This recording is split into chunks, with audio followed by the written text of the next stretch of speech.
All right, I think we'll go ahead and get started. It's 2 minutes after 9. Welcome, everyone. I see a lot of new faces, which is great. Again, I just wanted to remind folks we will do a more formal introductions in October when we've had a chance to give everybody an orientation and for folks to make their introduction slides and whatnot. And plus, we have a few folks that are on vacation from our current membership, so I want to make sure that everyone gets a chance to meet everyone. So we're going to wait and do that in October. But welcome to the new folks. And I'm going to turn it over to one of your co-chairs, Carla. Hi, good morning, everybody. I'm Carla Arciniega. I'm a project coordinator and the Perkins lead at Lane Community College in Eugene. And I have been a co-chair with the council since pretty much it was started. And I feel like it's an amazing group. We have a great group of individuals who are dedicated to CTE and moving things forward. I would like to offer this opportunity for everyone to introduce yourselves in the chat if possible, and just tell us a little bit about yourselves, like where you're from, your name, and so on. Let's see. I'm giving you a minute, Melinda, to type. So yeah, and I do also want to say welcome to all the new members. It's very exciting to have you guys here. And yes, so we have 50 new members, 3 new ex officio members, and 4 additional students for the Youth Advisory Council, which will be meeting in the fall for the first time. So let's see. So there will be an update for ex officio members coming up in August, and also the new onboarding.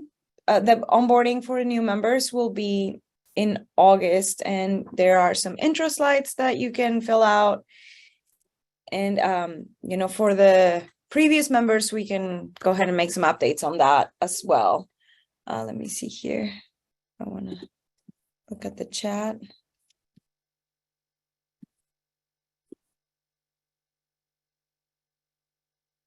Yeah.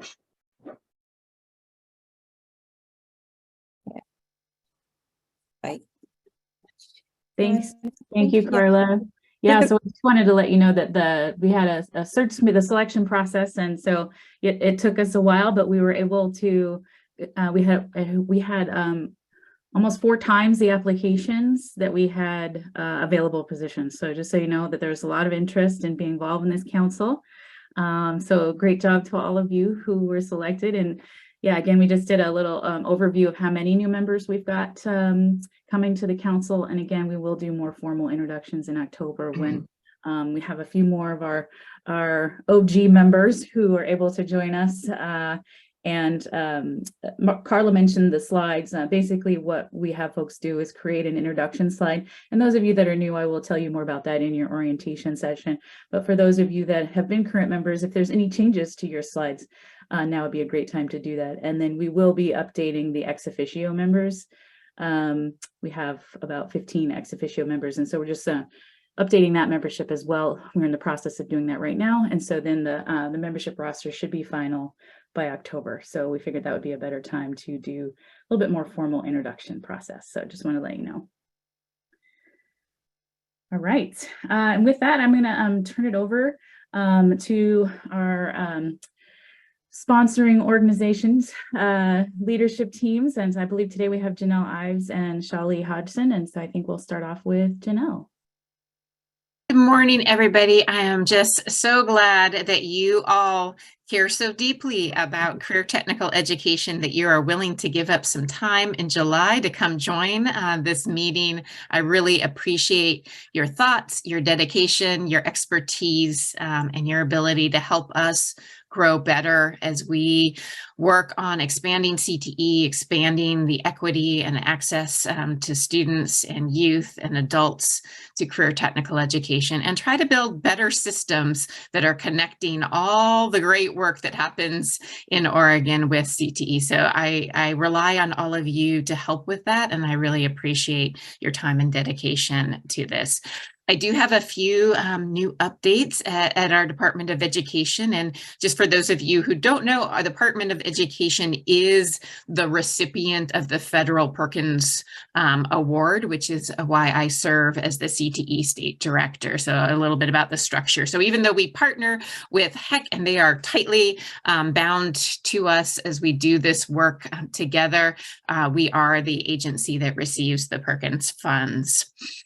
And we have a new director of our agency. So Dr. Charlene Williams, she started about a week ago. And so I don't have a lot of news about any changes in the direction of the department, but I do know that I am very excited to have her as a leader at the Department of Education. She brings a wealth of experience and knowledge.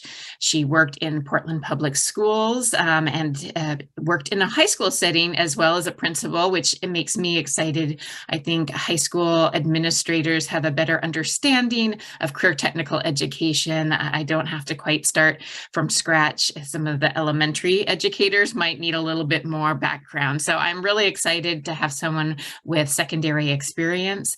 She's also most recently come from Evergreen up in Washington School District, where she's assistant superintendent. And she has a real strong focus on equity and on removing barriers to ensure that all students have access and opportunities to a high quality education. And I know she's going to be a great addition for our agency and hopefully a great advocate for career technical education as well. So that will be one of my jobs is to really inform her of what we do in career technical education, the needs that we have, and the opportunities that I think we have to incorporate and focus on CTE, not just in my team, but throughout our agency as a strategy to really elevate student success and their ability to thrive after they leave the K-12 education system. As part of that, we're really working on helping school administrators understand better the context of CTE. So I think in the past, sometimes, and I've heard teachers say this and others say this, oh, CTE, it's the building out in the back. It's the building out in the side. It's somebody else does that. So one of our big roles has been about communicating how CTE can be central part of a school system, particularly a secondary school system, and should be integrated in. And we're excited to announce that this summer, we have our first kind of joint meeting with our CTE leaders and COSA, which is the administrative organization for school administrators in Oregon. So we are doing a pre-conference session for our school administrators in Eugene in a little over a week. So we have a little bit over a week. We will be doing that pre-session. So this is the first time we've partnered with school administrators to really give them an in-depth understanding of some of the opportunities that CTE provides to engage with business and industry, with community, and to provide really engaging learning experiences for our students. So we're very excited to have that coming up, and that will be at the end of our summer meeting. Annually, we have a summer meeting, so we're all gearing up for this big summer meeting where we're going to be meeting with STEM hubs, career connected learning, community college CTE leaders, and K-12 CTE leaders. So it's our big annual event, and we're very excited that that is coming up next week, and I wanted you to be aware of that. There's a lot of other pieces going on at ODE. We've our partnerships with workforce are really starting to take hold and bring some fruit. So we've been doing a lot of presentations and engagement around our state plan, around our work. We're going to be presenting to the local workforce board directors this afternoon around our state plan and getting some feedback. We were invited to speak at the governor's construction production work group, which is really diving into how we can build more affordable housing across the state. And they were interested in hearing how CTE could potentially play a role. We are involved in all the Future Ready industry consortia. These are industry consortia in 3 areas: technology, manufacturing, and healthcare. And we are sitting on those industry consortia as a partner in thinking about the talent and development pathways across the state and improving those. So, and then we also participate in the Workforce Talent Development Board. And thank you, Charlie, also serves on that board and acts as a link, and been focusing our essential employability skills and really making sure if we have essential employability skills that we're using common language across K-12 workforce development and community and higher education, and not have 3 separate systems. So we're really focusing on these partnerships is really starting to pay off. And I just wanted you to be all aware that we're continuing to do that work. Does anybody have any questions about the information that Janelle just shared? I do. Janelle, hi, this is Charlie. Thank you, by the way, for the plug for essential employability. And as a co-chair, I also just want to start my comments by welcoming all the new members and so forth. But also, I find myself sometimes sitting very much in the minority on some of the groups with education in particular, and I am just delighted to actually see the industry representatives. And so need your strong voice in regard to this and the process with CTE, and need your networks, and we need the ability to be able to continue to push the CTE agenda forward. In regard to the presentation with COSA and so forth, the question I have, Janelle, is that how, or is the topic of the programs of study that have been developed as a backbone for a lot of the CTE, how is that getting integrated into the conversation with the COSA? Yeah, this particular COSA presentation is really focused on partnerships. So we actually will have the workforce board and a lot of industry coming and serving on panels. So we're really focusing on how those partnerships are an essential component of a program of study, and how school administrators can leverage their CTE programs to build tighter connections with their community. That is something that administrators are very interested in, and I think sometimes they don't always see CTE as the avenue to build those community connections. So that is going to be our focus. But programs of study are at the heart of it, so we don't have any of these partnerships or growth without the program of study, that we're not particularly focusing on the structure of a program of study during this presentation. Yeah, great. I appreciate that. For those of you who are or are not aware of programs of study, again, they've been developed to really supply, to give a foundational level, I think, across skill bases and so forth for the various areas. So I see it as an essential element, like employability skills, is that we're using the same language across a broad spectrum of training, both secondary and post-secondary. So thank you, Janelle.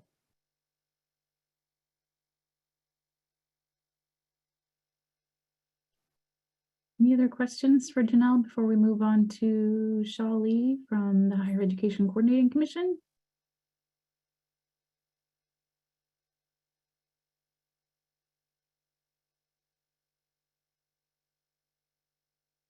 All right. Okay, Melinda, I can't see you, but am I good Sorry, to go? yes, I'm sorry. I was just looking for you as well. So you're on the phone. Okay, thanks. Shawlee, take it away. Okay, hi everyone and welcome. I'm Shawlee Hodson and I'm from the Higher Education Coordinating Commission. I serve as a policy advisor on the Community Colleges and Workforce Development team. And I have a few HEC updates for you this morning as well. Continuing the theme of the connection with the Workforce and Talent Development Board, that group is leading the collaborative effort to revise the Workforce Innovation and Opportunity Act state plan. And so we have 2 state plans sort of going on at the same time. There's been a lot of work from Janelle and leadership in our agency to ensure that there's collaboration in the development of those plans. And so we have Clay Martin, who's working on doing the Workforce Innovation and Opportunity State Plan as part of our CTE State Plan team. And so it's been a great sort of overlap and alignment of that work. Those plans are on a similar timeline as well, so it makes a lot of sense to do that alignment now. Switching to Future Ready Oregon, we have several projects that are wrapping up. as the biennium has closed. And so we are wrapping up the Career Pathways funding, the Credit for Prior Learning funding, and the first round of Workforce Ready grants. And the second round of Workforce Ready grants, people have applied for those, and we are busy reviewing the applications this month to make those awards of what is now transitioning from State General Fund to ARPA funds, the federal funds. As Janelle has also mentioned and is working on, that team is launching the Healthcare Industry Consortium and preparing to get the Manufacturing Industry Consortium launched. And so if you're interested in attending those meetings or interested in learning what's happening in those meetings, that information is available on the HEC website. The Credit for Prior Learning work continues through the Credit for Prior Learning Advisory Committee. So even though the grants are ending, we do have ongoing work. That group has been appointed by the HEC Commission and is meeting. They've been meeting since March to work on revising and realigning the Credit for Prior Learning standards with the regional accreditation standards. This work will continue over the summer and fall, and we hope to have a draft of recommendations to present to the Commission either in December or early next year. The Community College Support Fund has undergone a revision, and this is the first time in a generation that support fund formula has been touched. And that revision is intended to support student success and equity outcomes for Oregon Community College students, and really reaching in and supporting the success and improving the success of underserved populations. So lots of focus on that work in the agency. Future Ready Oregon is also really focused in that area. Moving on to some legislative things that happened as the legislature ended their session. Community colleges now have the ability to offer a Bachelor of Science in Nursing degree. This is a change in addition to the ability to offer other applied baccalaureates. And so we now have 3 applied baccalaureate degrees in the state, and several colleges are working together to develop a statewide nursing degree that would be a 4-year degree. So big change there. Moving into student financial aid, there was a lot of support from the legislature this year for that work. They have funded the Oregon Tribal Student Grant and have increased the funding for the Oregon Opportunity Grant and the Oregon National Guard Tuition Program. They also allocated funds to support college readiness and access programs, and that includes things like the Aspire program. And finally, the legislature provided funding to support Portland State University, Portland Community College, Temecula Community College, Treasure Valley Community College, and Central Oregon Community College to expand the delivery of college in prison courses. And so really taking corrections education to the next level beyond the adult basic skills programs that are already offered. And that's what's happening at the HEC this month. Anybody have any questions for Shali?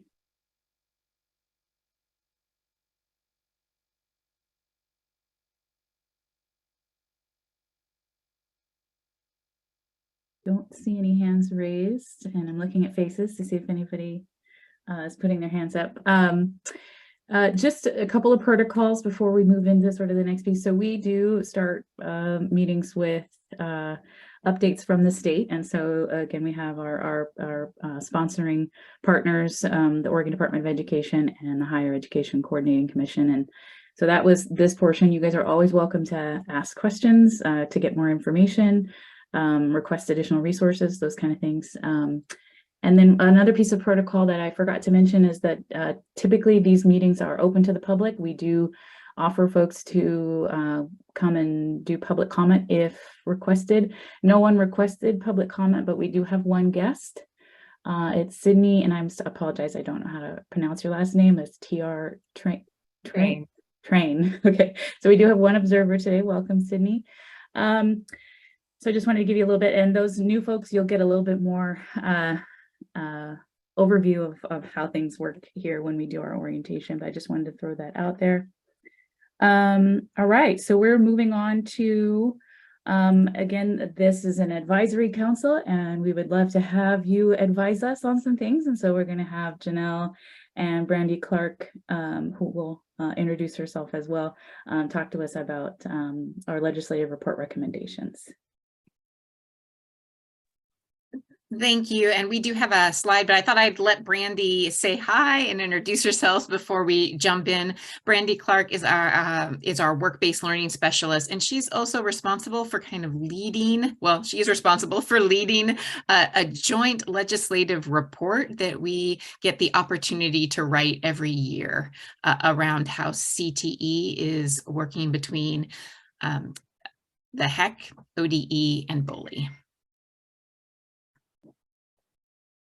Good morning. Yep, as Janelle said, I am the work-based learning specialist and have this other piece of my job. So thanks for welcoming me today to help Janelle kind of give an overview and then gather some input from you all on our recommendations.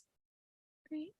And Melinda, can we share the slideshow of this? Or then I did put it in the agenda as well. So Brandy's going to start off, give you a little context about what this report is and what we're required to talk about in it. One of the pieces that we are required to put in is about recommendations.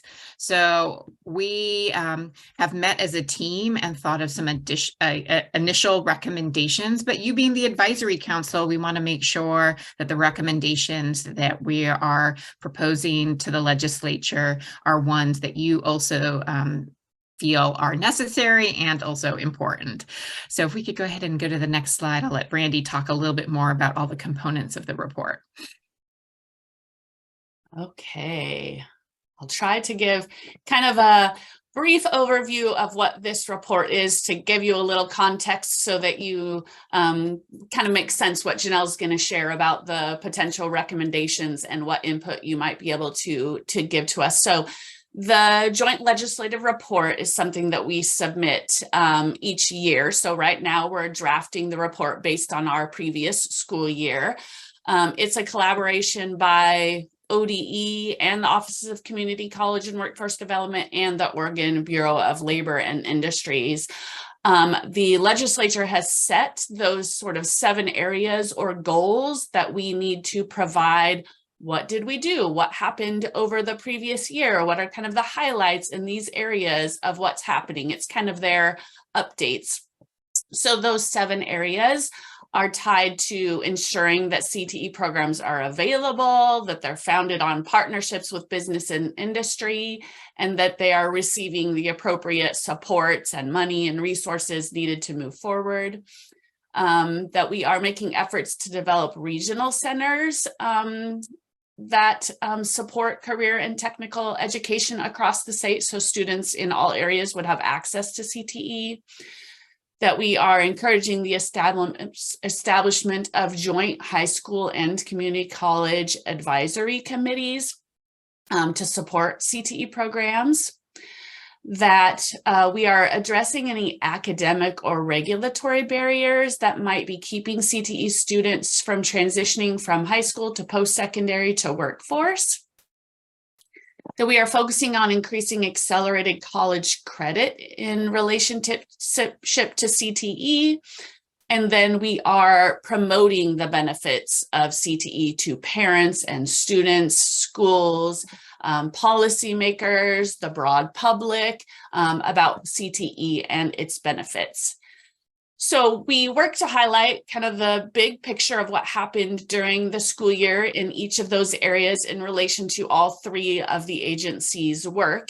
And then we're allowed to provide some recommendations, hopefully and potentially tied to supporting those 7 goals about what we would like to see and hope for moving forward. And so we're going to kind of talk to you today about the potential recommendations for this year's report. And Janelle's going to give you a little background information that might help you to understand where those recommendations came from and a little more about the understanding of CTE. And then we also linked on this slide, if you're inclined to read, I can't remember off the top of my head, but I think it's maybe 17 pages. So it's not light reading, but that is the link to last year's report if you want to go in and kind of see the structure and how it works and how it might lead to the recommendations. And it will be a similar process for this year. All right, I think I'll turn it over to Janelle. Still muted. Yeah, I thought I'd give you a quick overview of how CTE is funded in Oregon, because I think that that will help drive some of our conversations around the next steps around recommendations. So we do receive federal funding, and I'll go more into detail about how that federal funding is distributed. It's called our Perkins funding, our CTE Perkins grant. And we approximately, it changes year to year, depending on the federal budget, but it's roughly around 32 million a biennium. We get an annual award. The next state funding is also really important. In Oregon, we actually have no specific earmarked CTE state funding. So in our federal report, we always ask that we have to maintain our effort, our actual funding for CTE. None of the funding streams for CTE qualify in the federal definition for this maintenance of effort of CTE programs in Oregon. But we do receive state funding that supports our work and your work for those of you in the field that do career technical education. And one of the big first ones that we got around 2014-15 was our CTE revitalization grant. And we lost a lot of CTE programs when some school funding measures were changed, and we had a real drop in our CTE programs. And then we received this money from the legislature called CTE revitalization. And the intent and purpose of this funding is really to help start up new programs, because we know to start the partnerships, to buy the equipment, to develop a program, to find a teacher, that all costs a lot of money in a school to have those programs. So this is 7.3 million that's dedicated a biennium to promoting those new or revitalizing existing CTE programs around the state. This is actually the only funding that comes with a staff member support. So we do get a support for a staff member at the Department of Ed with this funding. The other funding we get from the state is called Secondary Career Pathways funding. This is $8 million biennium, and this is really incentive funds. So these are funds that are given to programs that meet certain criteria, and those criteria are that they have 3 courses in a high school, so a program of study that includes 3 courses, and then we get money per student who completes those 3 credits. We also get some differential funding for underserved students participating in those CTE programs, and then we get a little different bonus for students who achieve an industry recognized credential. And we do an approval process to recognize and award industry recognized credentials. So this is intended as an incentive fund. I will say when we started this fund started, we had not as many programs that had 3 credits in their program of study. We knew that this is best practice to have 3 credits. So that is why this incentive fund was built to have awards for 3 credits. It is now a requirement of all CTE programs to have 3 credits in their program of study. So I will say this incentive fund did its job. We have now all programs will have 3 credits, but when we started this funding, that was not the case. We also have about 2 million to help student leadership organizations. So that is, again, a requirement of a program of study is to have these student leadership opportunities. The majority of that money goes to our FFA programs, our agriculture student leadership programs. And then we have a lot of related high school funding, but none of it is specifically earmarked for necessarily CTE. High school success money does have a component that districts must use some of it for CTE, but it's not quantified how much, just that some portion of that money is used for CTE. So it's not really specifically earmarked for CTE. And then we have our STEM investments, and I know we have some STEM partners on this meeting, and those again work hand in hand with CTE programs in many areas of the state. And our post-secondary level, and if you have any questions, hopefully Shali's still on, we do have community college career pathway funding, which is 10 million, and that is to support implementing and developing learner pathways in CTE. Again, no specific earmarked CTE funding, but we do have this career pathways funding. Hey, this is a little diagram about where our federal funding goes and what we have to do with it. So next year, or starting this year, July 1st, we received $17 million from the federal government. We receive this annually. And 85% of that goes to local programs. We distribute that half to secondary and post-secondary, though in Oregon, 85% of our school districts have to be part of a consortium because they are so small. So the federal requirements is they have to come together in a consortium to receive those funds. They are not eligible to receive them directly because they are a small entity. And then we hold 15% of that aside for our reserve grant, and that is to help regional structures and supports for CTE. We get a state portion of those funds, and we have $865,000 for administrative duties. And then we have our state leadership fund, which must be used for correctional state institutions. It needs to be used for non-traditional training and employment, which in federal terms is non-traditional is by gender. So increasing the gender equity in CTE programs, recruiting special populations, and those are our underserved populations into these programs. And then we have a state activity fund, which we've been focusing on developing statewide programs of study, promoting career-connected learning, and really supporting work-based learning as a new metric just in the past 3 years that we've started to implement work-based learning. And so this is where the majority of our state, go ahead, you can move forward. Sorry. This is where the federal funds are where the majority of the funding comes to support state staff to manage these programs and to support these programs.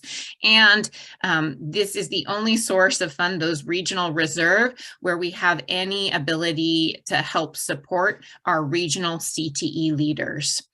And for those of you who are business partners or community college or other people in CTE, it would be really hard for individual schools to develop all the partnerships necessary to do CTE well. So a regional structure with regional leadership to help broker those conversations with business and industry and with colleges and school districts is a really key element of the structure in Oregon. And yet we really don't have any direct funding to help support that regional leadership. We also know that CTE programs cost a lot more than a language arts program to implement. We have equipment, we have consumables. It is not just about starting a program, but there is ongoing need for training, consumables, supplies, updating of equipment to move work forward. We also know in Oregon, we have lots of great systems. We've got a STEM hub, and we've got workforce boards, and we've got colleges, and we have K-12. And it is really complicated and hard to figure out all these great systems, how they work together. So we have used some other federal fund to create what we call career-connected learning systems navigators to help ensure that all those connections are staying together and communicating with one another for the benefit of our youth in finding their pathways, their passion, their awareness. And we've known we had to move not just beyond like a program of study in a high school, but to expand career-connected learning so that younger students and other adults are aware of what opportunities exist. Because many students just go into the programs that they're aware of, their families are part of, and to really expand equity and opportunity and to create an equitable society, we have to expand knowledge, awareness of all the opportunities that exist there and help youth find their passion. So that need still exists. So we have some challenges with our funding model. And so we are going to be recommending in here that we have funding to help support our state staff so we can use less of our federal money to support the work of administering and leading these initiatives, that we need really a strong regional structure that is funded and maintained to help coordinate this, and that we need to think about and try to figure out ways to support the ongoing maintenance of CTE programs. We need to think about their costs and look at a funding structure that is going to allow CTE programs not just to be started, but to have the materials they need to provide the important services. And with our workforce place that we are with, our employers struggling to find the workforce that they need, it is really important that we have strong CTE systems in the state, and that we have strong ways to invite, bring, encourage people into these systems. So having career-connected learning systems to really help expand access and engagement and help communicate opportunities is also key. So these are our draft. We have two kind of categories of funding, of recommendations. One is around funding. And so these are the recommendations that we are making around funding in our report, or proposing that we're going to make in our report. And then the second area that we're really proposing is less about funding and more about kind of structural system issues. And so the next set of recommendations, Melinda, is around really being very explicit around the need for connection and coordination, so that when we have investments and we have structures, we're ensuring alignment between those structures.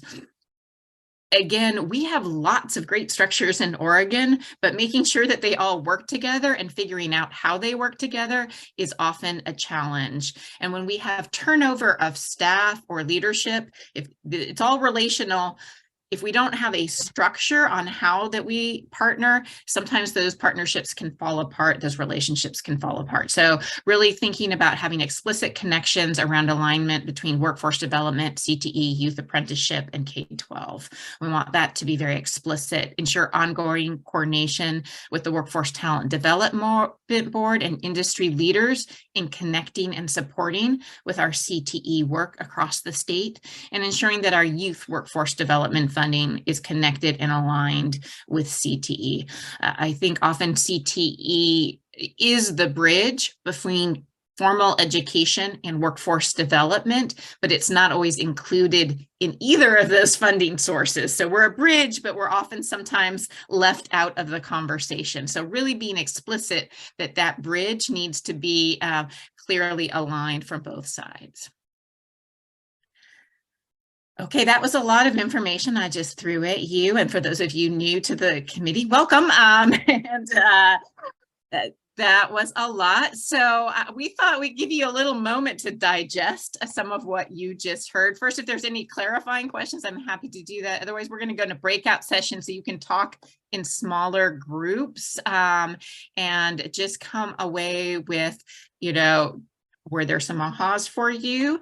Are there areas that you think we need to be more clear on in our recommendations, or that you're not sure that that's the right recommendation? And do you see needs that aren't being addressed in this, in these set of recommendations that you'd like us to consider adding as we write our legislative report?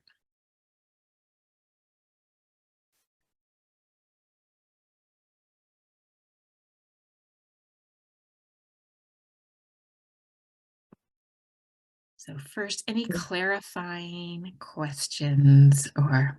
Hey, Janelle, this is John Hickey from the Asphalt Pavement Association. I have a couple questions. I'm new to the committee, so I apologize if these aren't great questions, but you mentioned the industry credentialing, right? Or having some funding support for that. I don't understand what that means. Industry credential. What are Yeah. you talking about? Yeah, in our high school programs, we have what we call industry recognized credentials that students can earn. These are proposed by a school system or a region to say, hey, we want to add this industry recognized credential. They need to show that they have industry in their region, in their community, who would recognize these credentials. Some of them could be a test, some of them are a portfolio. They must, like a OSHA 10 would not count because it's such a foundational, it's not a full breadth of what a student should be learning in a program, that we would not count that as an industry credential.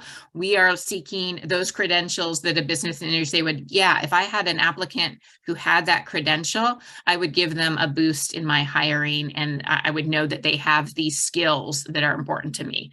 So there are challenges with industry recognized credentials. I'd say Oregon, many of our industry partners don't use them as much as in some other states.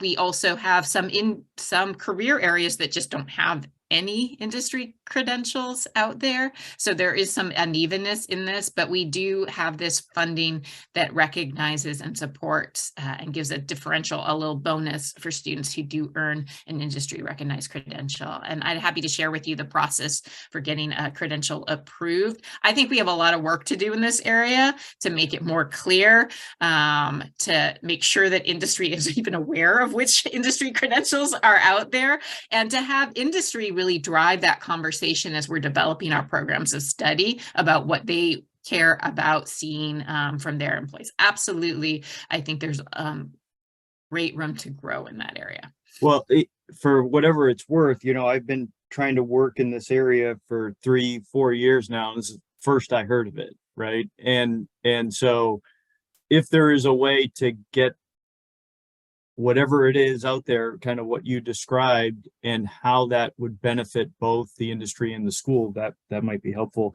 The other question I have is regarding the credits, right? In the 3 credits for schools that may struggle to maintain those credits, is there any opportunity to have an independent study for, say, like 1 credit, if a teacher were to partner with an industry in the area and have a student or 2, kind of like a team, maybe do something out of the normal classroom, right? I mean, is there independent credit? Would it be a benefit there, right, to explore more independent study type opportunities connected with the school for the right students? Those are absolutely already part of many programs of study. So a program of study, 3 credits, often that 3rd credit is tied to a capstone experience. So work-based learning experience. It can be more flexible. So while it's a credit earned, it doesn't have to be sitting necessarily in a classroom to get that credit, if that helps. Yeah, I think that's another opportunity area to get the message out, right? And then kind of my final comment, and I promise this will be it, is when you're talking about the regional focus or regional programs, with the recommendations, if there's a way to tie in there, that's good for industry partners too, right? Not just the school programs, but as an industry rep, right? If you can go to a kind of a regional area and that's, there's going to be that structure there, there's a benefit in that. Absolutely. Yeah. Thank you. Any other clarifying questions, or would you like to go into groups and maybe Melinda check on time? How much? Oh, we have plenty of time. We've already kind of been discussing the remainder of the meeting, so you're fine. And I did put the questions and the Jamboard link in chat for everyone to have access to in case you need them before you go away. And then Jen, I believe Jen is making the breakout room, so you should get an icon that pops up that says join, and you can click on that if you have any Darren, problems. you have a quick clarifying. Do you have a clarifying question? Oh, sorry, Darren, I didn't. No, that's okay. Hi, everyone. quick note, I went to the Jamboard and was not able to figure out quickly how to write. So I don't know if there's any instructions there. There didn't seem to be any working buttons.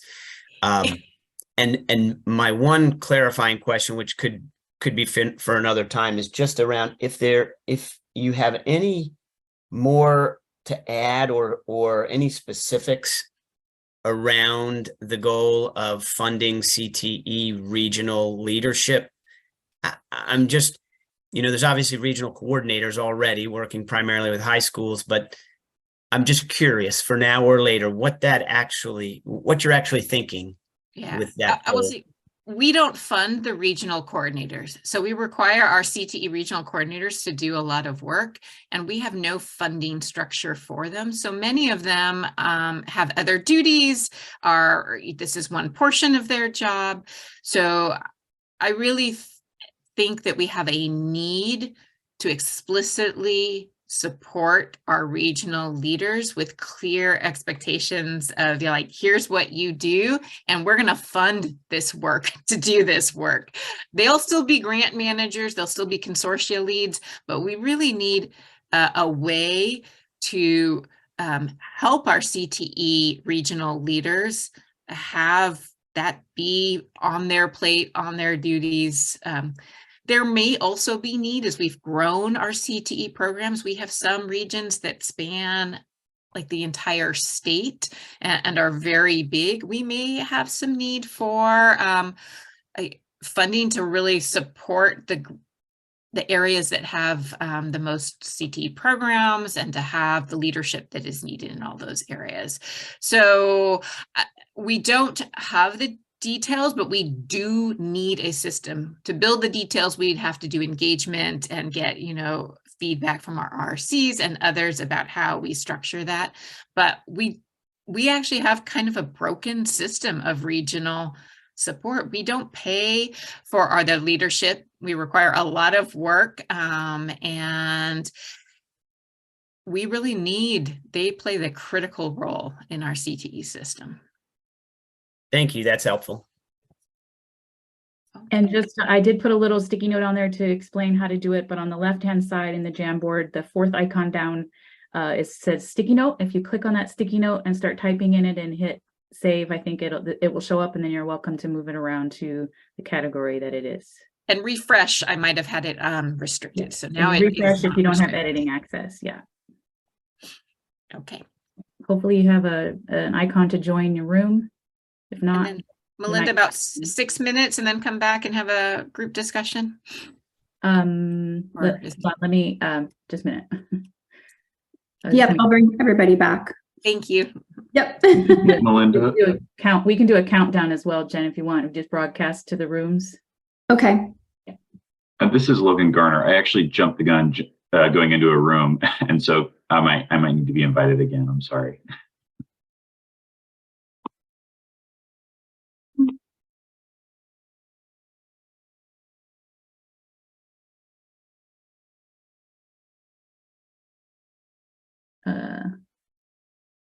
I'll move you into room. Okay, I can't move you into room 2. Why is that? Okay. Oh, never mind. Because Jen did it. Okay.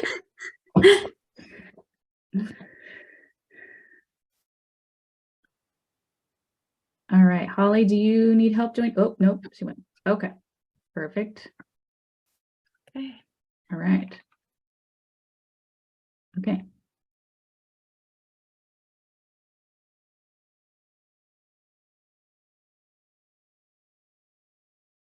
Thanks, Jen. Yeah, no problem. And I was noticing that we had like one, like David was sitting in a room all by himself for a little bit. Yeah. No, because people stayed to hear the questions, I think. So I was like, oh no, I almost went in and joined him, but I. Little Zen time. Yeah, just trying to make sure we had the Jamboard ready. Okay.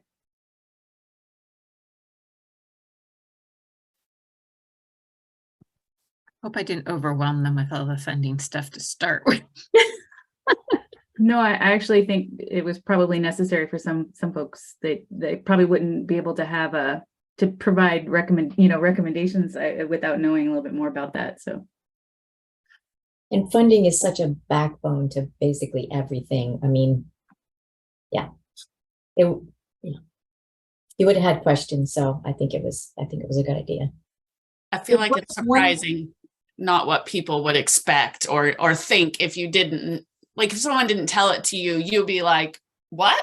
That, like, I know when I talked to STEM hubs back in my old work, and they'd be like, wait, what? The regional coordinators aren't like funded and supported? Yeah, no, that's, so people are surprised. Yeah.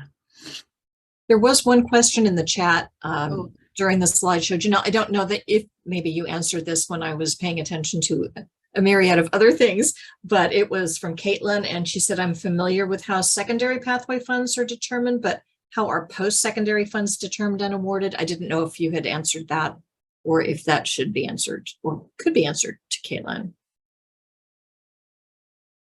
I don't know if Shali's still here, so. So Shali left, and just to kind of give you an update, we do still have a guest in this room, and we are recording. And then the other piece is time-wise, I did get a message from Whitney, the other presenter, that did say she didn't think she would need her whole time. So that's why I might let you know that but I just got that message early this morning, so, or right before the meeting. So I didn't have a chance to let you know. So we're doing fine on time is what I'm trying to tell you, if you want to spend a little bit more time chatting about this. Yeah. Linda, I don't know that I'd be able to answer Caitlin's question. So we would probably have to get a HEC partner to follow up. Okay, who should do that? How should someone write Shali and ask her to contact Caitlin, or what's the process? Linda, if you can make sure the question is captured and maybe just flag it in the notes, I will try to follow up with Shali. We have a meeting later today. Okay, will do. Thanks. Thank you. All right, I was looking for the question and I actually don't see it because I have a lot of direct messages in here. I apologize. It's 9:32. 9:32 it was sent. I see it now. There's just a ton of direct messages in here that I'm filtering through, so I missed.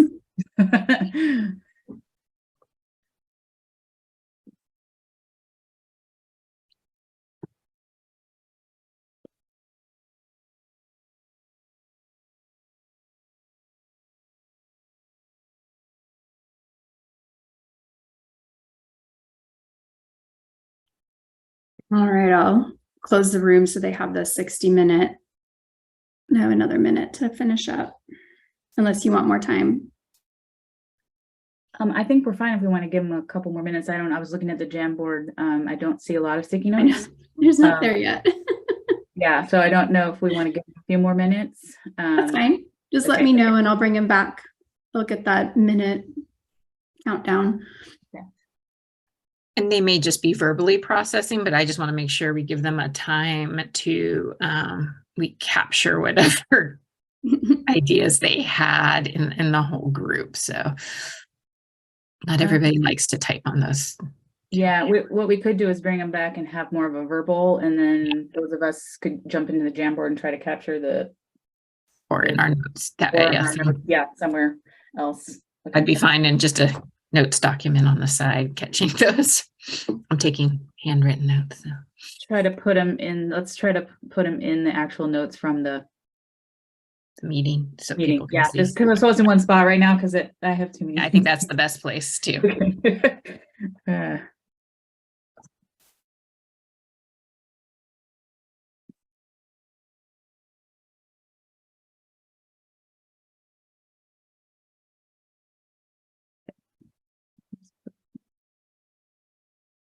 Margaret, we may need a statewide program of study update for this new group at some point in the fall too. I'm thinking, because I just saw that question about a roadmap and I'm thinking, well, that should be what a statewide program of study is, that roadmap of here's secondary, here's your post-secondary options, and here's the business and industry options and how you move between them.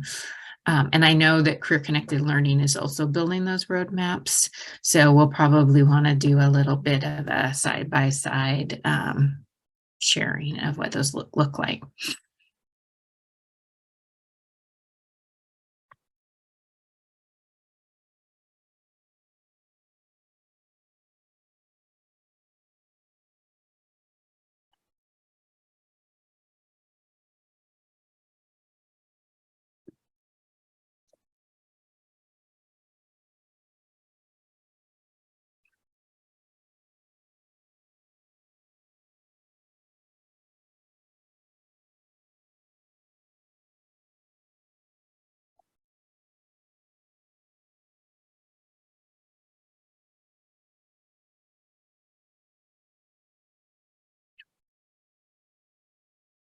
Well, I hope they're not just sitting there not talking in their group. So what if we should bring them back and have a whole group Hey, discussion? Jen, do you want to give them like a 1 minute Yep. warning in broadcast? Thanks.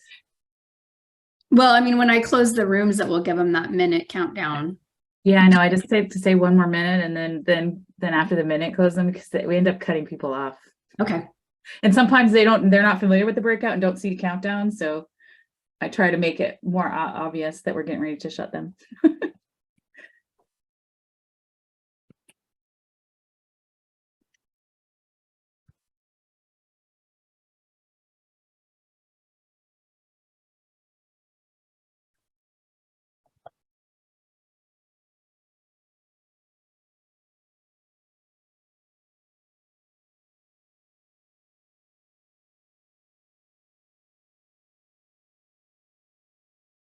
And we'll go ahead and take a break after you guys are, after the group discussion. Be perfect time to have a break in between that and the next topic. Would it behoove us to have those 4 Jamboard notes already under that group discussion before they come back? Okay. Yeah, it would be helpful. Thank you, Linda.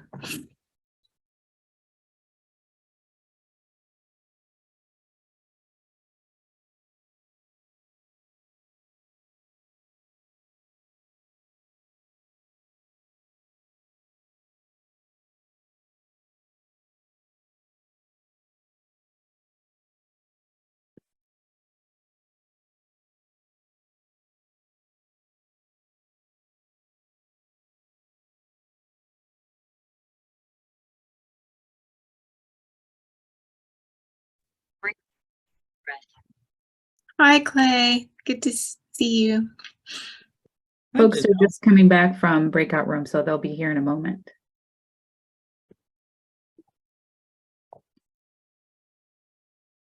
You missed a riveting discussion of CTE funding.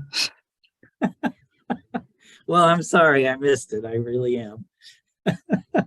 It may not have been riveting, as you say, but I'm still sorry I missed it.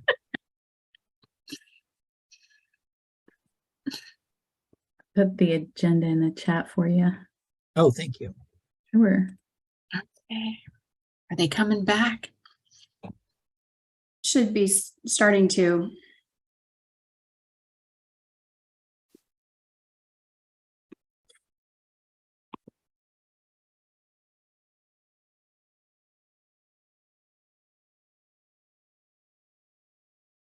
They have 52 seconds.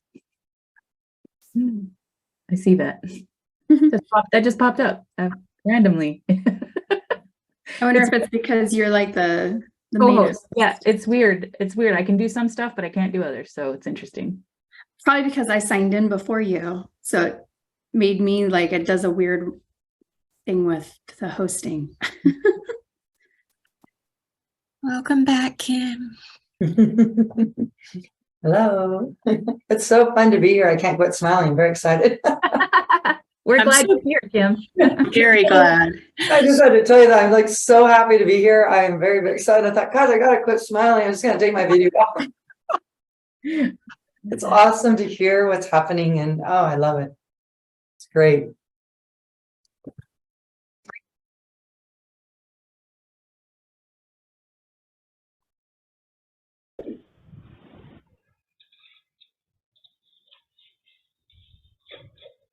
Well, welcome back. People are making their way back. I hope you had got to meet people in your breakout group and have a bit of a discussion. And is there anybody who has something that they want to share with the whole group, either a question or a recommendation about our recommendations?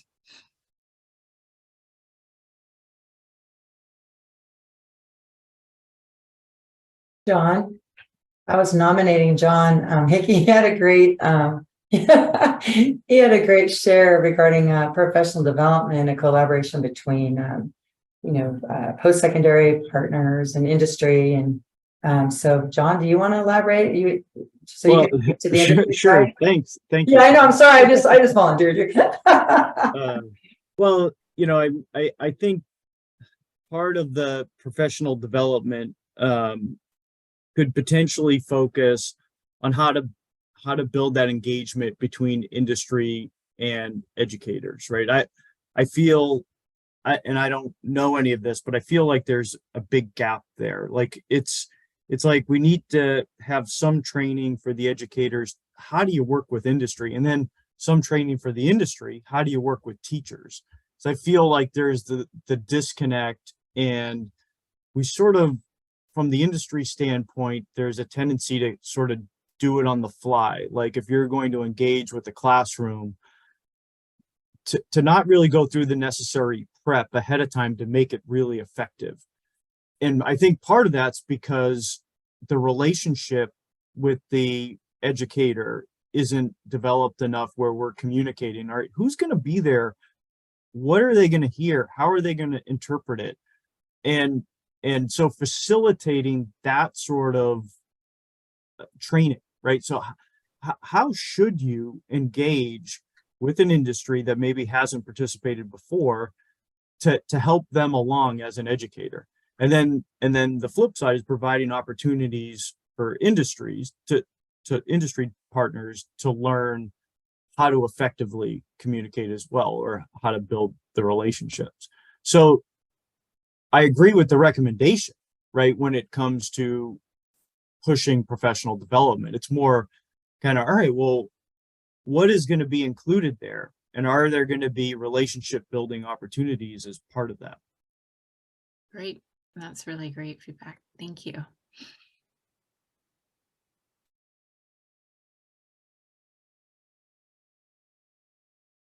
Well, I'll speak up. So my name is Steve Johnson. I'm on the Workforce Talent Development Board. I represent the construction industry. And a year ago, I formed a minority workforce development consortium.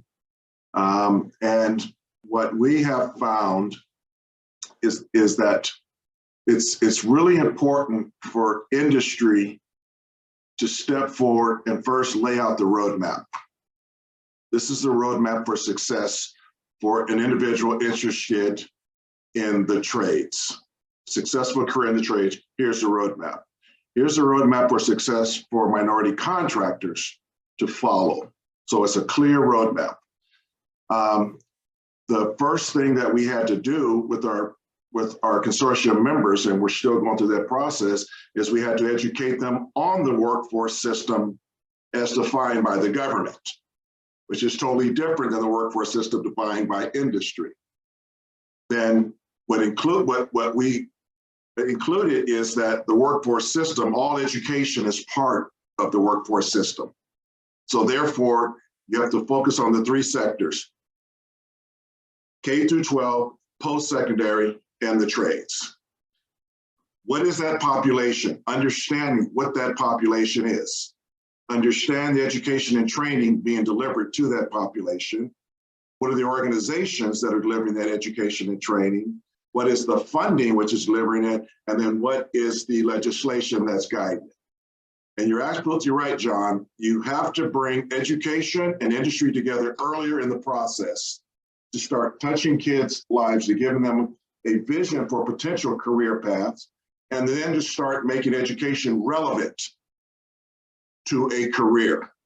And they can be learning without understanding a career, but they can be developing those skill sets. So it's critical that the industry has to lead on this and forming those roadmaps. A good example, there's a website, it's called Build Your Future, and it's for the construction industry. It's byf.org. They have the roadmap started in K through 12 and takes you all up becoming a CEO of the company. And then they give you each step along the way, it gives you a brief overview of what you should be studying and learning at each one of those steps. Our goal is to produce that for the construction industry, but in much granular detail, because when the light bulb goes off in someone's head, no matter where they are on that path, it's going to say, well, this is who you need to go see to learn that piece or get that training. So take a look at that, and it is absolutely critical that you start with the roadmaps that are provided by the industry, and then you work backwards from there. But they must work together, but they have to lead on it. Great. Thank you so much, Steve.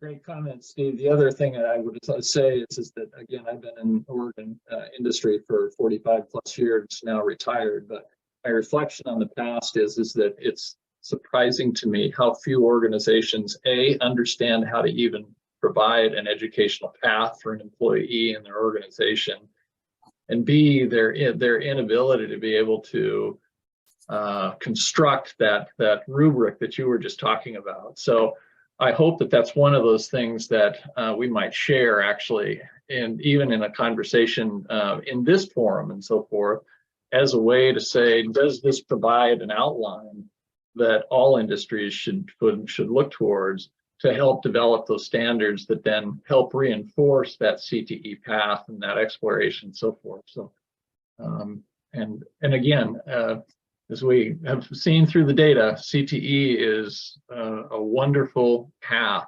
to really address diversity, equity, and so forth opportunity. Caitlin? Well, I could just be speaking on my own CTE experience as a teacher and a regional coordinator, but I think the idea of gathering your industry partners in an advisory committee is really, really intimidating.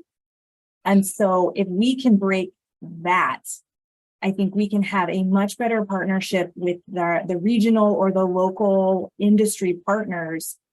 And so I really like the idea of promoting, because we're trying to do that in our region, the high schools and the community colleges sharing an advisory committee, because finding one that has enough depth and breadth to actually advise your program is super scary. So I really hope that we can secondary can lean on post-secondary for that and partner. It's an important partnership, but it's a scary one. Absolutely. And I think the regions that have moved that way have seen a lot of benefit from those regional advisories. So this is all good feedback. It led me to think we might want to have a little update in October around our statewide programs of study and how we partner with business and industry to map out the skills that are necessary. And I think our hope is that as we build these programs of study and as the Workforce Talent Development Board grows and matures and these industry consortia grow and mature, that we are taking advantage of industry consortium to guide our CTE programs, because it has been very much each individual community, each individual teacher all alone, which is just not efficient nor a way to build a system. So I think we do need to think about how we utilize the Workforce Talent Development Board, these industry consortium, to really drive some of those conversations. And then how do we support those regional advisories to actually then implement, and hopefully we have some funding for that regional structure to help really emphasize and support that work. So if anything comes to you, feel free to reach out. I'm happy to learn about you. I love what you shared about Build Your Future. I do think we have a lot around pathways and communicating pathways. So again, in October, maybe we'll bring some of our career connected learning maps that our systems navigators and others are working on, as well as those statewide programs of study. So you can see where we are currently and help drive us closer to some of the visions I've heard today shared.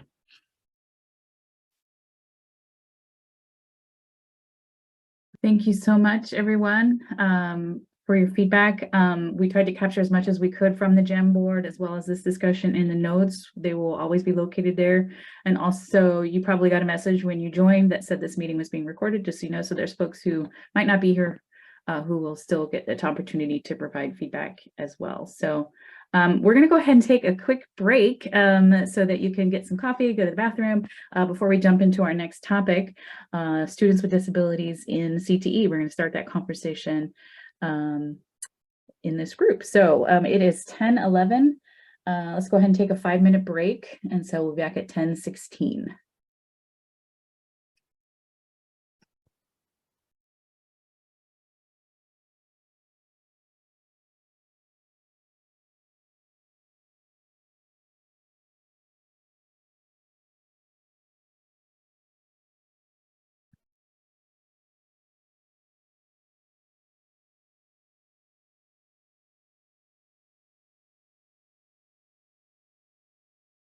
Melinda, are we still recording? Yes, ma'am. Right, I'll ask you later. Okay, sorry. The last time I tried to stop recording and start again, I forgot to start it again, so I just leave it on. I apologize.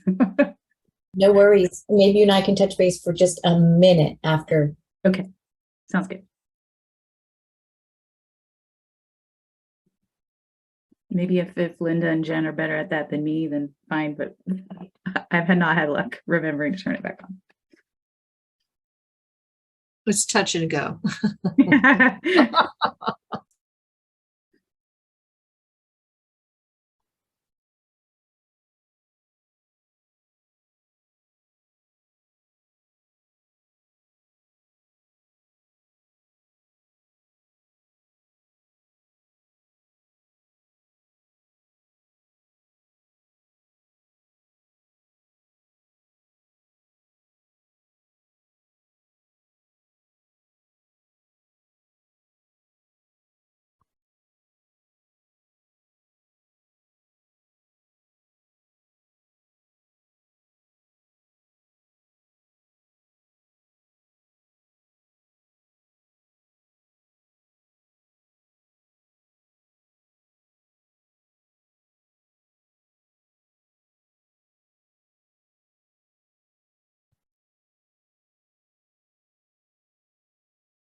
Melinda, are you okay if I share my screen right now?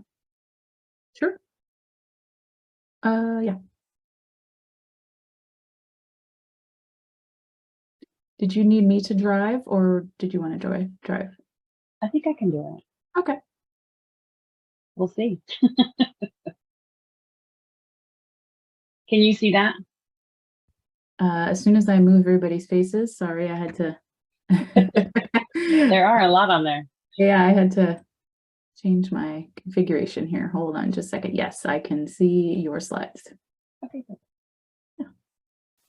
All right, I believe it's 10:16, everyone. If you want to come on back. I'm just going to do a quick intro to how we got to this topic before. Did you want to record again? I didn't stop recording. Thank you, Whitney. Okay. I just always forget. No worries. Yeah, I do too, which is why I didn't stop. So just to give you an idea of how we got to this topic. So Basically, I think last year we had the council create a list of priorities, topic areas that they wanted us to focus on as a group.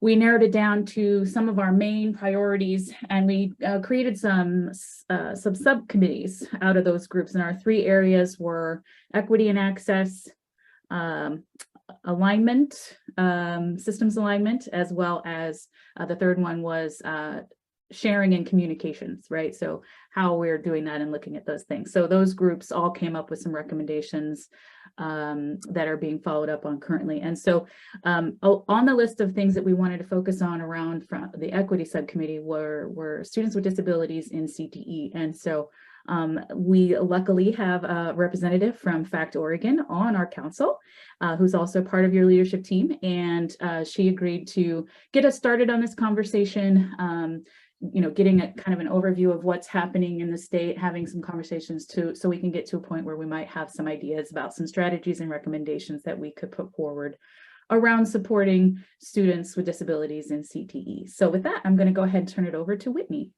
Hi, thank you. Okay, just full disclosure, this is the first time that I've done a PowerPoint on Canva. And so there are things that I wasn't able to correct. So there are a few typos, and I apologize. So we're learning together. And I also want to say that this is not a day to like solve anything. I just want to plant a seed about a community. You know, people with disabilities are often, I don't want to say forgotten, but I think it's hard to know how to include them in processes that are already complicated. And so I'm hoping to just kind of open that up a little bit, make it okay to talk about, and then maybe kind of get some thinking going so that when we have further discussions, we can be productive in including them as well. So first thing is, my name is Whitney Trost, and I work for FACT Oregon. I'm one of the senior program specialists. And so I get to talk to families one-on-one. And so there's a lot of families that this program would have benefited years ago that I've talked to. My son, this is Christopher Trost. He's the youngest of my 6 kids. I know, I decided to create my own community. And he is now 21 and graduated. All my kids graduated from Tualatin High School. And there was no talk of CTE when, you know, Chris was in school. I don't even remember it from my other kids, so maybe new, I don't know. But anyway, so it just got me thinking that, you know, how nice to start those conversations early really are going to be for a lot of these families. But anyway, Christopher experiences Down syndrome and autism. And he certainly has some barriers to things, but very capable of doing so many things. So he's what brings me here and why I have a passion for this discussion. And just really my purpose for today is to just have you question kind of what you thought before and what you're thinking now, and then consider, and then learn, and then, you know, share what you know, but then also understand that we don't have to solve it all today, that this is a discussion and just kind of open up. And it's a start, just like we're starting with all this other conversation. So what FACT Oregon does, we are we're federally funded, we're a nonprofit, and we are Oregon's Parent Training and Information Center. So we have been tasked to share information and resources to families to help empower families to understand the processes and be able to navigate those processes for their kids with disabilities, to be able to pursue a whole life and be able to have access to what everybody else has access to. But not just saying that, but actually walking through the process of being able to figure out how to do that appropriately. That's why I love Steve's conversation of, it's not just about identifying those steps, it's about the process of achieving those steps and working through it. And it's the same thing with anything with, you know, as a person with a disability. And so we help families really get those resources and information to help do that. Who we serve families with children with disabilities. It says here youth and individuals with disabilities, but it goes from birth to life. So and we help families also navigate community organizations, educators, policymakers. There's a lot of different things that have happened in Congress lately. And so we are a part of all of that and want to help with change. And so I think this CTE program is a great fit. And our main things that we focus on is to disrupt ableism. I think a lot of times people hear disability and they think of it as just one thing, But just like all of us, we are, we're all different in so many different ways, and disability looks different for every single person.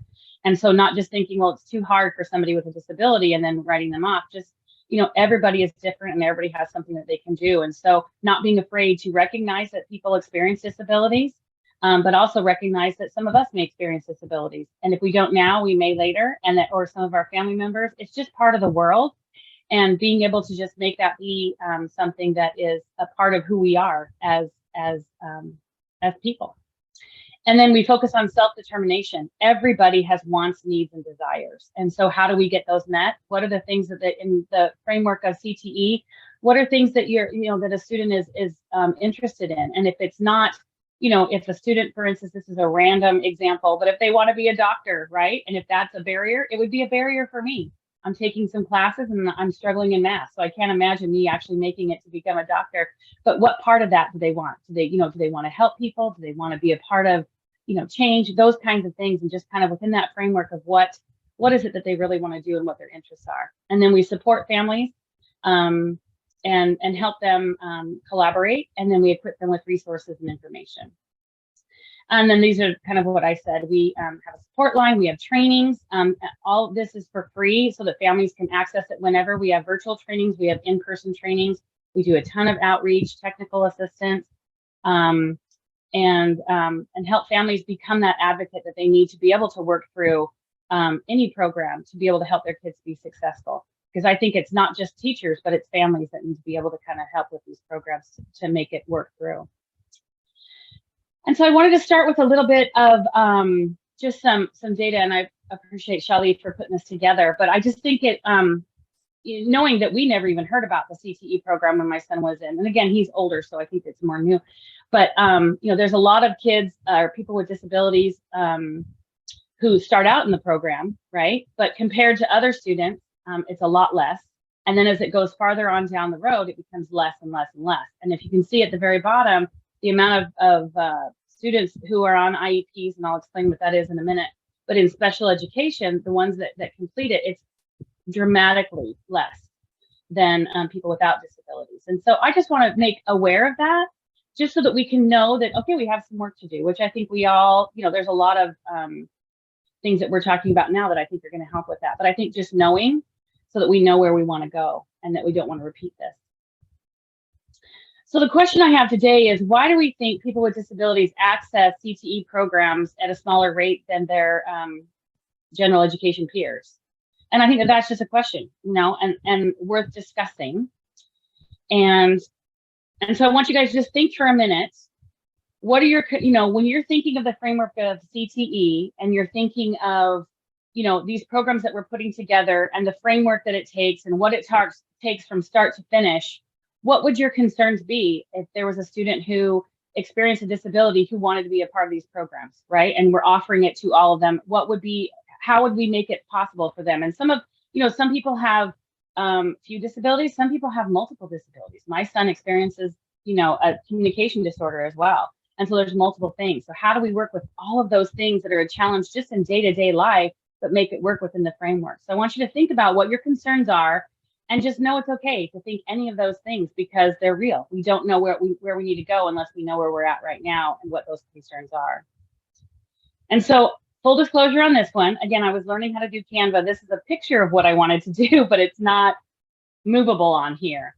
And I also thought that in the time frame that we have, the idea of this is to identify what the question is, which is what we asked, and then talk about what some of the possible causes are of that.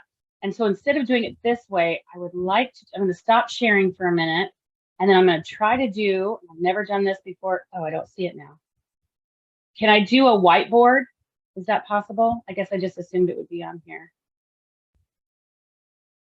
If not, if you guys, you know what, instead of worrying about that, if you guys can put in the chat some of your concerns or think causes of why people who experience disability access the CTE program at a much lesser rate than their typically developing peers. Just think of what any of those causes are, and anything is okay to say, and we'll do it that way.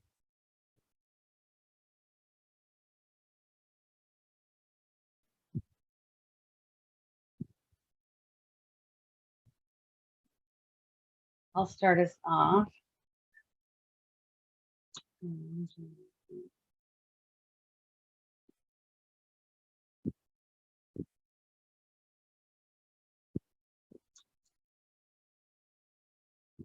Often people who experience disabilities are required or expected to take additional support classes, which decreases the flexibility in their schedule. Okay. Mindset of counselors, advisors, they may not think to refer students to disabilities. I think that's a big one right there. Yeah. And the support one, absolutely.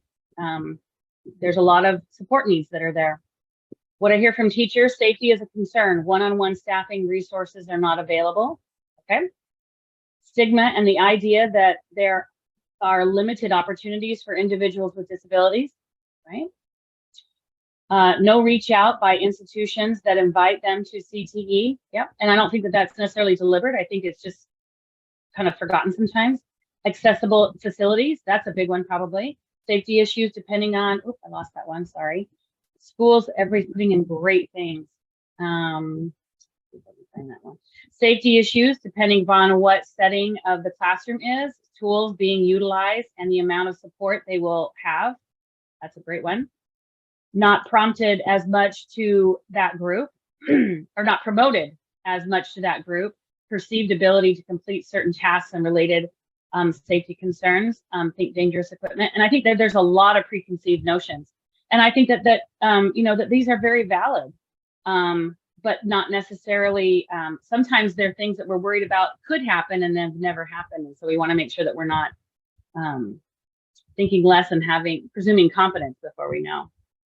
A lack of staff or resources, especially in rural areas. And I think education systems now, I mean, staffing is a huge problem throughout the state, well, probably throughout the United States, just getting enough staff in general, but then having to add additional staff, that is a barrier.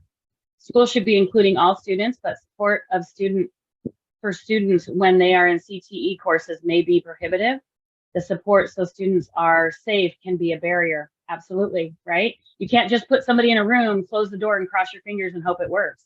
I'll tell you, as a mom of Christopher, who experiences and has a lot of barriers, everything I do is front loaded, right? There's a lot of work that goes into making things look really easy, and so there is a lot of work, but it certainly is possible. But I want to absolutely validate that it is a lot of work and that it has to be done. We cannot just, you know, cross our fingers and then just say, "Gosh, I hope it's a great day." You know, with anybody, we have to really front load that.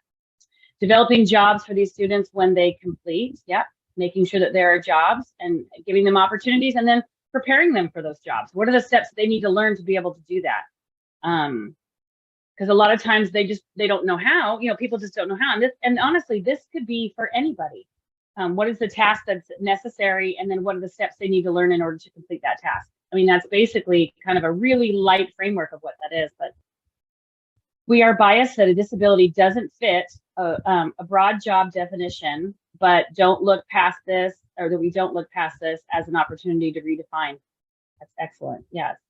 My observation and experience, lack of training and how to support students with disabilities and how to prepare them for a career. This could look very different than gen ed students.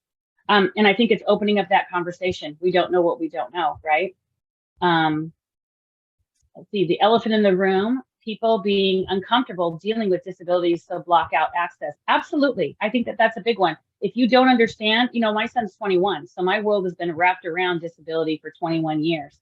But before that, I had never even seen a child with Down syndrome, let alone, I've seen adults, and I'd never seen a baby, right? And so I was so unaware of what my life was going to be like with Christopher. And it was so much different than I thought it was. So I think there's a lot of fear about what you just don't know. Lack of accommodations, cost of accommodations and additional supports, definitely. Disabilities in broad terms need more granular understanding of the size of population, the unique groups and their unique needs. Exactly, we have to know before we put that support in place. And one thing I will really stress is including families in these discussions, because parents know their kids. And so they're going to be the ones, this isn't something that you should have to come up on your own, right? you've got experts in the field of their child, and that's the parents. And so really including them in those discussions is really vital, because they're going to know the supports that are necessary or the things that they've used, and they're also really good at brainstorming. It's one of the funnest things I love to do, is to take a struggle and then figure out how do we put the supports in place to make that work, or at least get better, right? And there's no overnight answer, but if we don't do it, it's not going to get better, right? And so it's about just possibility and thinking positively. Many of our efforts focus on the majority and don't think of individual needs and how to accommodate. Yeah, I mean, it's a big picture, and it's a big job of what you guys are doing with CTE. And so that just adds one more thing to kind of make it stressful, but not impossible, right? Career specialist projects concerned that students will not get the necessary support resources. Same thing, right?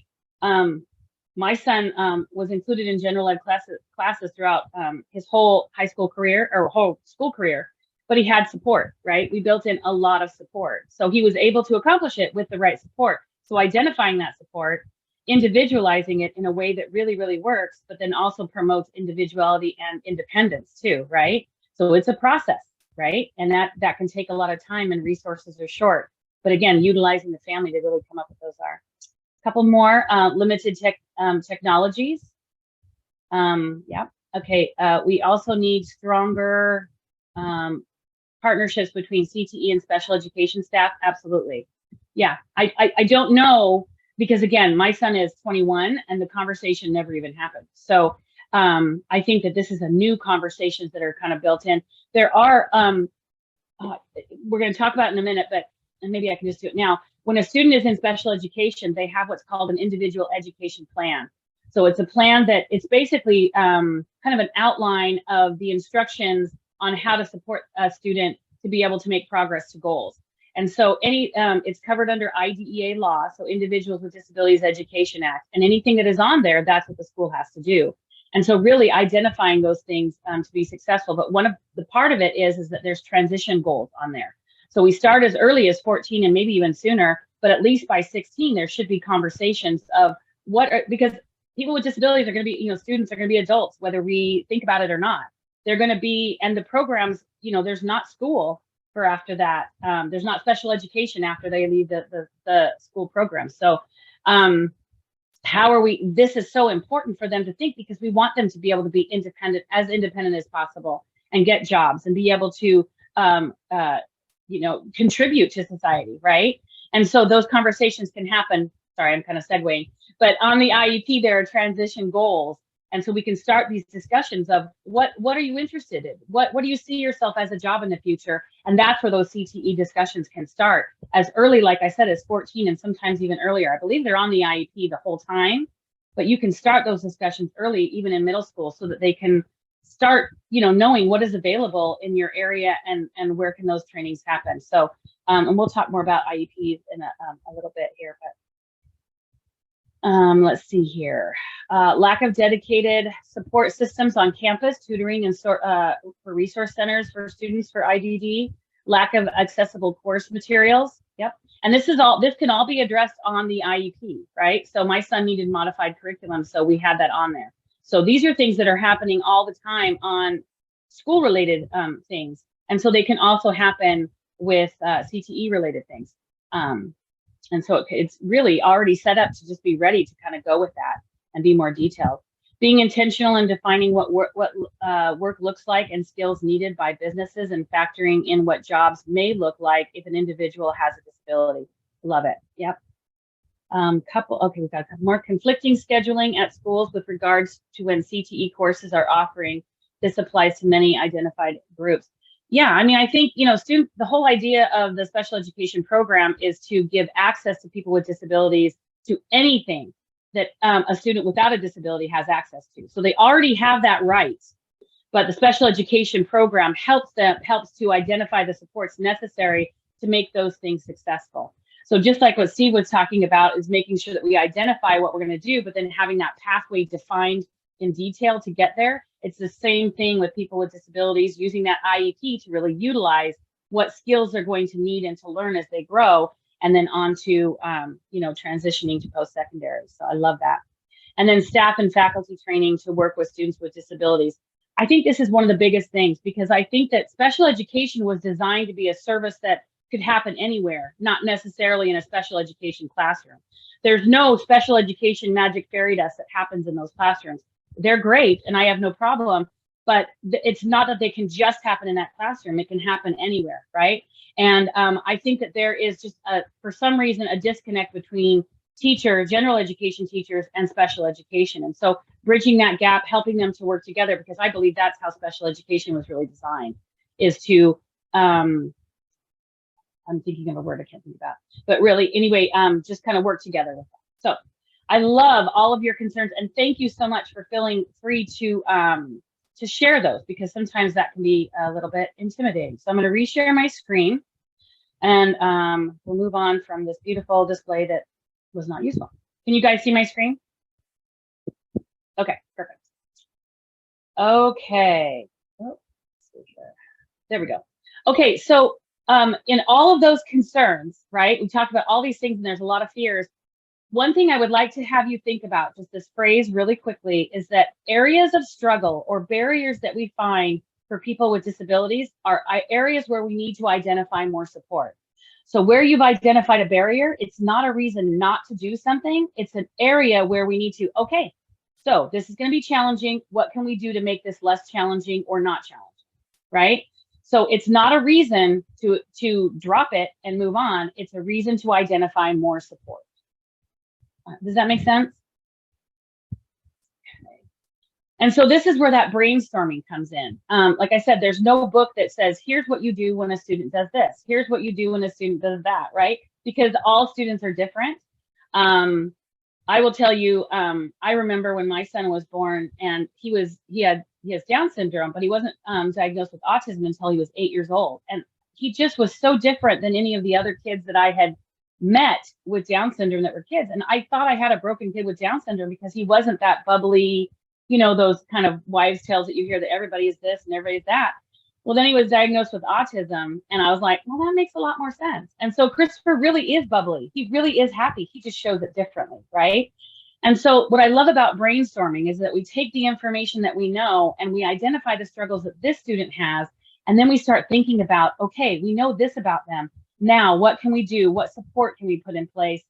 And sometimes even taking negative times and thinking, if we could go back in time and put the right support in place when this negative thing happens, what would that support have looked like? And that can be a really great way to kind of start coming up with some of those ideas and supports and things to kind of bridge that gap. And that has really helped me with Christopher in identifying some of those things. Sometimes there has to be failures before we can identify successes. And so just strategies I want you guys to remember when you're thinking about CTE is that with all students who are accessing this program, but just remember to be clear about what the job expectations are and start from there so that we know what we're trying to achieve. Then we identify the obstacles and then the needed support that might be that we can create to make sure that we can, or to help get over those barriers, right? And then again, brainstorm. If something works, great. If it works, do more of that. If it doesn't work, that doesn't mean, oh, this isn't going to work. It means go back, try again, regroup, and come up with some more ideas and use that information to kind of move forward in a positive way. This also has typos in it, and I apologize. But basically, I'm just going to summarize that, you know, we start out pretty good, or, you know, accessing CTE at a pretty equal rate. But then as it goes on, it drops dramatically. And so there aren't a lot of people that complete the program who experience disabilities. And that's just something that we want to change.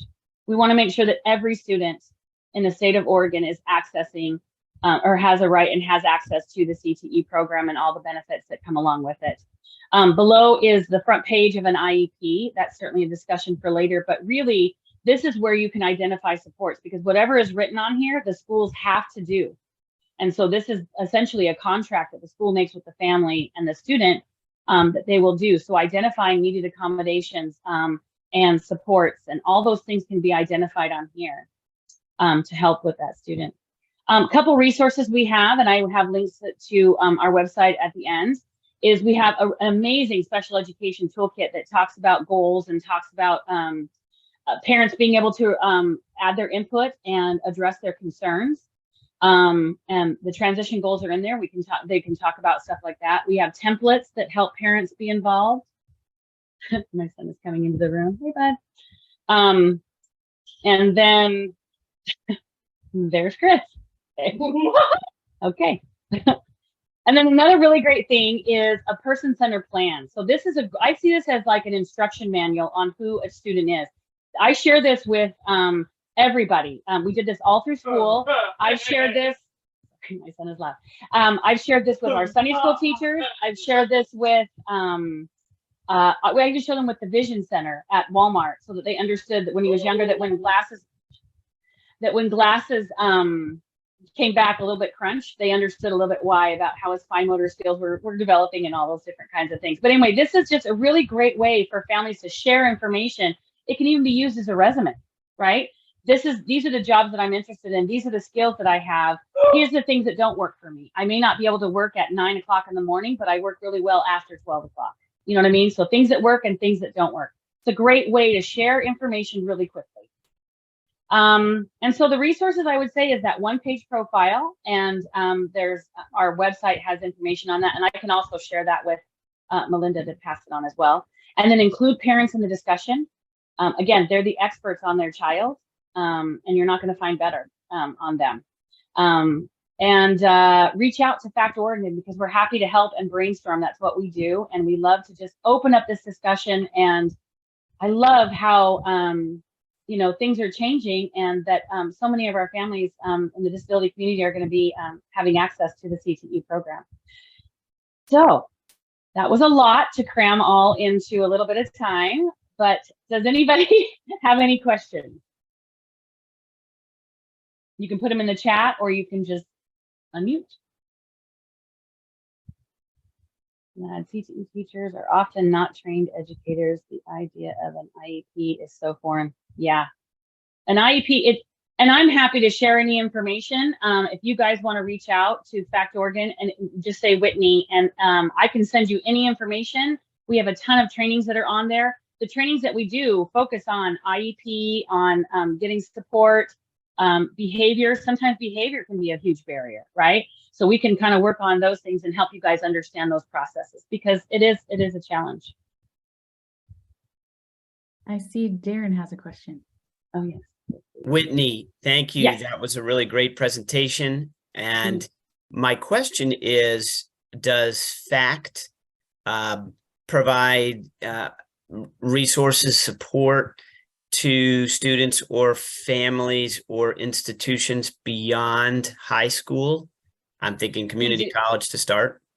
Yeah, we do. It definitely looks a little bit different, and the systems are definitely different. That's why I love the discussion of starting it early, because once they graduate, so if a student graduates, if the student's on an IEP and they graduate with a standard diploma, then special education services stop at the age of graduation. If they graduate with a modified or extended diploma, which the state of Oregon has, then they have access to services through the age of 21.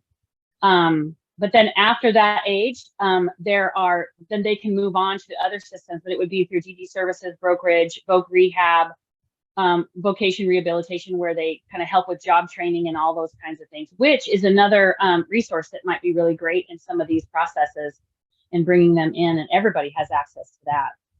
So we definitely do. There might be some new discussions, because again, we haven't really been involved in the CTE program or these kinds of things, but we're happy to start, and this is a great time to do it. So absolutely. Thank you. Mm-hmm. See, Charlie has a question. Yeah, Whitney. So if I let's say take a set of parents that have a child that has a disability, I guess my question is, how would they learn about FACT in the very first place? I mean, is it by word of mouth? Is it, I mean. Oh, yeah. So schools know about, I mean, we've been around for quite a while, for over 12 years. And really quickly, what we really focus on is collaborating with schools. And so it's never, you know, a lot of times people think, well, I'm going to call FACT because I need to fight with the school. It's very much about collaboration and working with the school so that their student gets supported, right? And so teachers know, you know, they should know about us. We've been around for a while, but a lot of times it's word of mouth. And a lot of times it's people like you who share, hey, you know what, you should really, call Fact.org and they can help you. And then that's kind of where I come in directly, is that I'm one of the senior support staff. And so I get to talk to parents one-on-one and really, tell me what the issue is, and then we talk it all out. And so that's kind of how it goes. It's for a long time, it's been word of mouth, but now we are directly connected with Oregon Department of Education. In fact, while I was doing this, ODE was meeting with FACT and talking about the new legislation that came out. So we work together all the time. And so, yeah, but again, this is kind of a new process. Thank you. Yeah. Looks like Holly has a question. I also want to make sure, Whitney, that you see all the love that you're getting in the chat. Oh, I hadn't. Well, that's nice. Go ahead, Holly. So my question would be along the lines of, I do have a family that also has disabilities like autism and stuff like that. And I'm trying to think of them when I was listening to you talk. And the main thing that comes up for me is a lot of the time they don't know what a lot of their resources are, even with like access to certain things. So my cousin, for example, has stimulation issues. When he gets overstimulated, he can kind of shut down, break down, and a lot of people around him don't understand. And so those sort of things can create, in my opinion, slight barriers to what would work for them and what doesn't work for them. And like I said, family would get involved. How do you perceive them joining? And I'm just thinking of CTE classes that I know in our community. Those can be loud. They can be those can be big struggles for them. I guess for me, is there a list of these CTE? Obviously, Sweet Home High School, I'm part of their advisory committee for their CTE programs, and they have logging. Like, they go out in the field, and you wouldn't want them to participate in some of the class, but not have the option to participate in others. And I feel like if we're going to bring them into the CTE programs, you don't want, the whole thing is making them feel like part of it and not an outsider.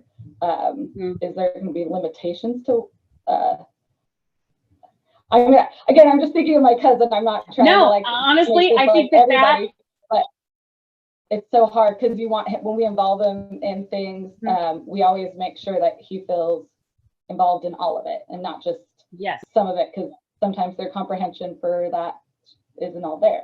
So I love that question. In fact, that is a perfect example of I think of what one of the, kind of the typical concerns that people have. And I have the same thing. My son, well, as you've heard, he likes to let us know when he's around, and he likes to chill. He's in my bed now. Sorry, he's just chilling out. And so, but what I will say is this is one of the things that I love to focus on as well, is that there's a lot of students who experience disabilities who have a lot of behaviors, right? A lot of things that go on, and those behaviors they're real, and they can create barriers for all people, right? And we don't, so what I would say is that remembering that we can't just, we have to remember that behavior is always communicating something. So what I would say is there's a couple pieces to this. We have to address the behavior, right? And so if it's communicating something, what is causing it? Because what often happens is that behavior happens and we react to the behavior once it happens, but nobody takes the time to stop and wonder, why did it happen? My son does not use verbal language. So a lot of times his body language is what he communicates with, right? So if he's frustrated, doesn't understand, he's bored or can't hear, or it's too loud, or, he's, it's sensory is going off for whatever reason, then he has to let me know somehow, right? There we go. He can't say, Mom, this is really hard for me, right? So he will show me in other ways, right? And so we have to address what is triggering that behavior, and then put supports in place then, so that we can then start having that behavior get better. And that can happen within the CTE program, right? But a lot of times it sounds like this is happening before. So how can you even begin to access the CTE program if it's already an issue? But I would say we cannot ignore behavior. Behavior is communicating something. And just like anybody else, if you started a whisper and nobody hears, you're going to start talking louder and louder and louder. And that's what behavior does, is it grows, right? Nobody's hearing me when I'm saying it quietly. So I'm going to get a little bit louder. I'm going to get a little bit louder, and I'm going to get, and oftentimes things can get, physical or whatever, right? We don't want it to get to that point. And so if barriers are an issue, we have to address, if behaviors are an issue or a barrier, we have to address the behavior first. that was a long sentence to say, Fact Oregon is happy to help you out with that. That is what we do. I talk to families every single day with situations just like that. Behaviors are one of the biggest things. I would say 75, no, probably even 85 to 90% of my phone calls include behaviors as a barrier. And so we walk through that process all the time. And there are assessments and people that can come in to kind of help identify what is causing that behavior. So there's lots of things that can be done. But I would hate to have it to be that behavior is a reason to not have access, right? But we can't just ignore it, because it does make it a barrier for other students to access. So we have to hit it at the source and then move forward with that. So I don't know if any of that made sense, but essentially give me a call. Yeah, and it we just can work leads to through. another question with that too, is and again, I hate putting this all back on, I think, of my cousin who's this school age, and the fact that a lot of people don't understand it around them, and not saying that high school students aren't understanding, but often their maturity isn't there. Is that something that often people take the time?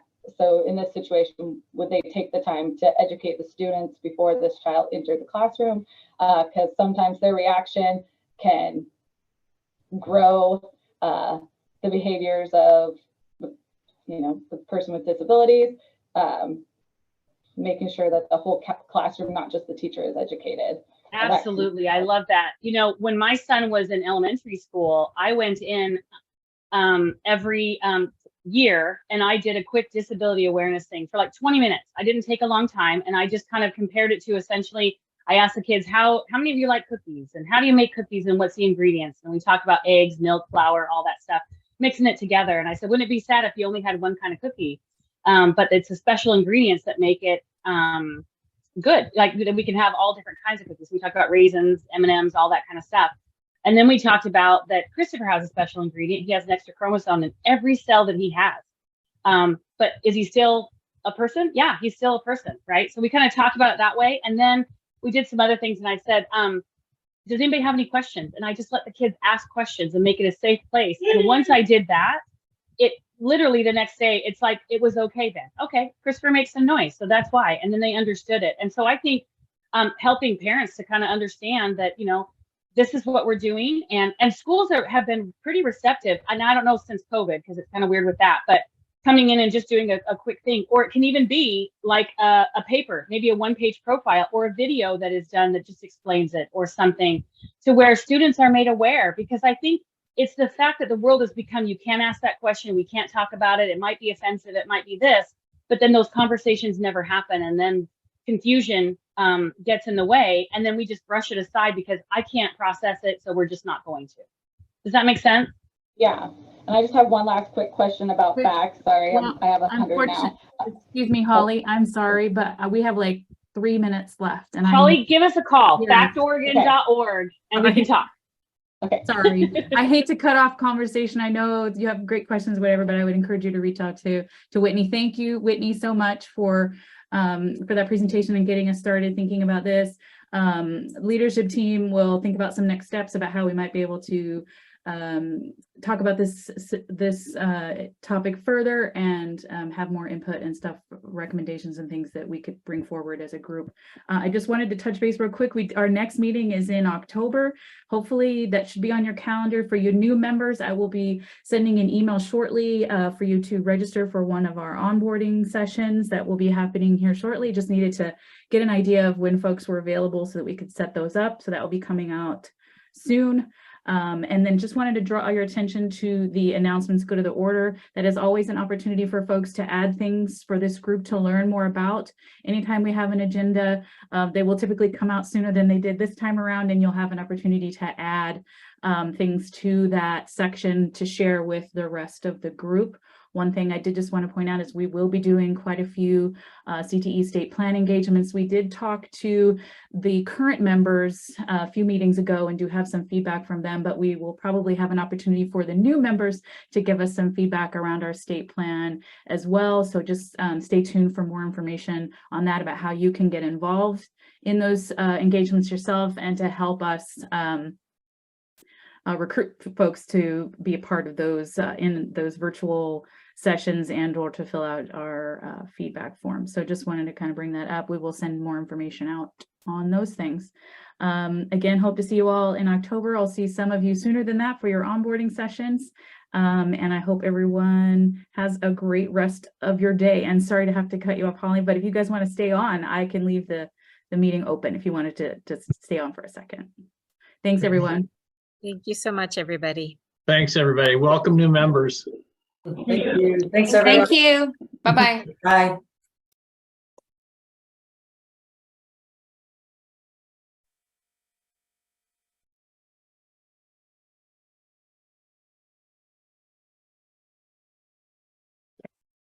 Another good meeting, Melinda. Oh, thank you. Hold on. I'm going to stop the recording here.